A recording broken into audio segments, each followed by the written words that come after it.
When the taste of food lingers in your mouth for a long time and it has like a deep, satisfying feel to it, that's umami.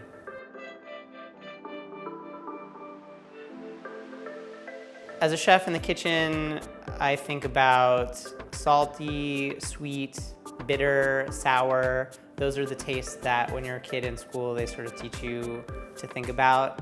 The fifth taste that's important to think about is umami. In 1908, Kikuni Ikeda is given credit for discovering umami, naming it, defining it.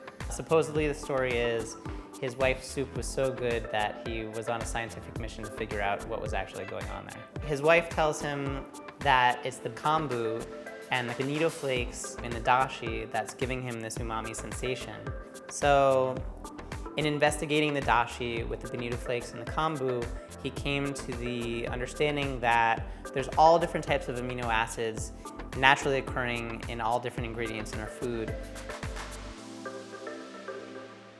If you want to get into the real science of it, taste receptors on your tongue respond specifically to the glutamate in your food. Those taste receptors are sending signals to your brain, getting you excited for savory eating. And so the more glutamate in your food, the more of a umami-rich, savory sensation you're going to get. Cultures all over the world have long culinary histories using some sort of umami-rich ingredient, whether you're talking about soy sauce or cheeses or like a lesser history here in America, we have ketchup. There's a long culinary tradition of these from cultures all over the world. MSG stands for monosodium glutamate, and basically it is umami in its purest form.